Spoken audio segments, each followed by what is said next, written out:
16 বছর পর আজ আমি একটা বাড়ির সামনে দাঁড়িয়ে আছি। হ্যাঁ, বাড়িটা আমার নিজের বাবার বাড়ি। আপনারা ভাবছেন তো নিজের বাবার বাড়িতে কেউ 16 বছর বাদে বাড়ির সামনে দাঁড়িয়ে আছে, কিন্তু কেন? তাহলে আসেন ঘটনাটা একটু বলি, পুরোটা গল্পের মাঝে জেনে নিতে পারবেন। আমি আদিব আল ইহসান, আমরা দুই ভাই ও এক বোন। আমি মেজো, ভাইয়া বড় আর ছোট বোন আরিশফা। বাবা এই শহরের নামকরা বিজনেসম্যান আফজাল আল ইমরান। মা একটা সরকারি কলেজের প্রিন্সিপাল। মায়ের পেশাটা শখের বশে পালন করা। ভাইয়া আশরাফ আল ইহসান আমার 3 বছরের বড় আর বোনটি আমার 4 বছরের ছোট।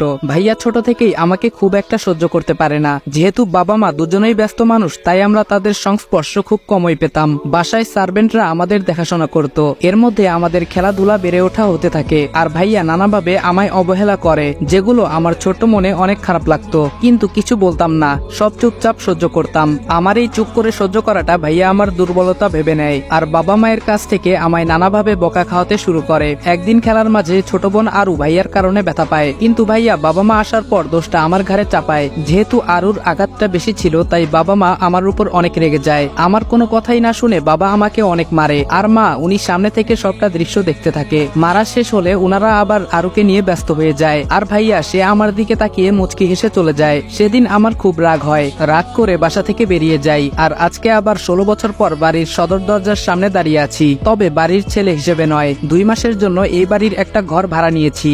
যদিও ভাড়া দিতে চাইনি, অনেক রিকোয়েস্ট করে ভাড়া নিয়েছি, কারণ আমার ছোট বোনটার বিয়ে ঠিক হয়েছে আর আমি থাকবো না তা কি করে হয়। তবে এইখানে ভাড়া নেওয়ার জন্য আরেকটা কারণও রয়েছে, সেটাই রহস্য।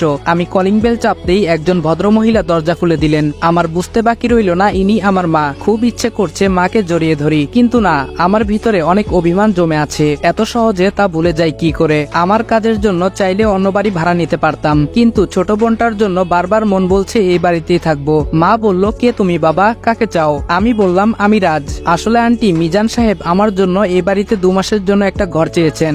মা বলল, ও আচ্ছা, ভেতরে এসো। ভেতর থেকে একটা মেয়ে বলল, খালামণি এই ছেলেটাকে।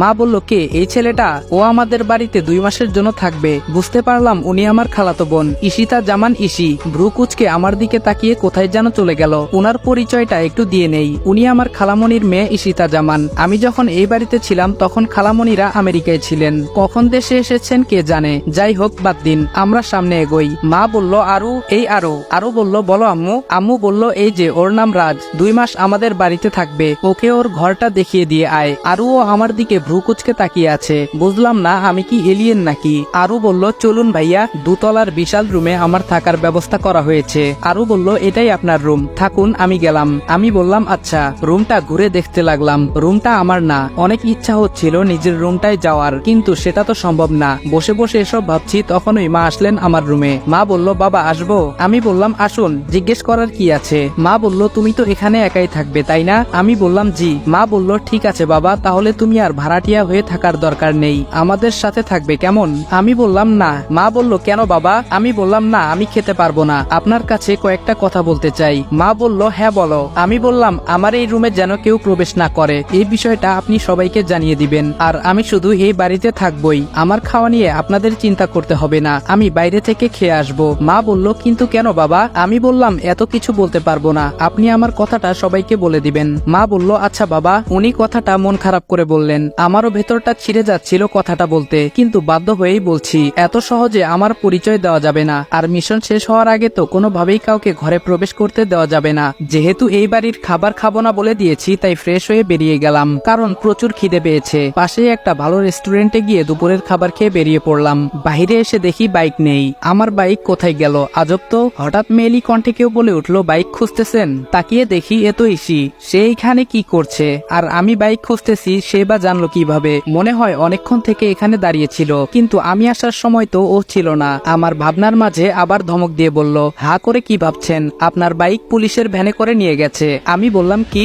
আমার বাইক কেন পুলিশ নেবে? ঈশি বলল, আমায় কেন জিজ্ঞেস করছেন? সেটা থানায় গিয়ে পুলিশকে জিজ্ঞেস করুন, যত সব। এই বলে পাশ কাটিয়ে চলে গেল। আমি ক্যাবলাকান্তের মতো এখানে দাঁড়িয়ে আছি আর হা করে ওকে দেখছি। কি মায়াবী একটা মেয়ে, যেন আসমানের পরী, কিন্তু ব্যবহার শাকচুনির থেকেও বাজে। ভাবতে ভাবতে হঠাৎ ঘোর কাটলো সামনে দিয়ে যাওয়া একটা গাড়ির হর্নের শব্দে। হঠাৎ মনে হলো আমার বাইকটার কথা, তাই একটা রিক্সা ডেকে বললাম, এই মামা যাবেন? মামা বলল, হ জামু। কই যাইবেন? আমি বললাম, থানায়। মামা বলল, ভাড়া কিন্তু 50 টাকা দিবেন। আমি বললাম, আচ্ছা চলেন। আমাদের যাদের সামর্থ্য আছে তাদের কাছে আমার রিকোয়েস্ট, প্লিজ এই রিক্সা অটো ড্রাইভাররা 10-20 টাকা বেশি দাবি করলে তাদের সাথে বাজে ব্যবহার করবেন না, কারণ তারা আমার আপনার মতো 10 তলা বাড়ি বানাতে চায় না, তারা দুবেলা পেট পুরে খেতে চায়। থানার সামনে গাড়ি থামতেই নেমে ভাড়াটা মিটিয়ে থানার ভেতরে ঢুকে গেলাম। কনস্টেবল বলল কাকে চাই, আমি বললাম ওসি সাহেব কোথায়। কনস্টেবল বলল স্যারকে কি দরকার, আমায় বলুন যা বলবেন। বুঝলাম কথা বাড়িয়ে লাভ নেই, এতে আমারই সমস্যা হতে পারে, তাই পকেটে কিছু গুজে দিয়ে বাইকটা নিয়ে চলে এলাম।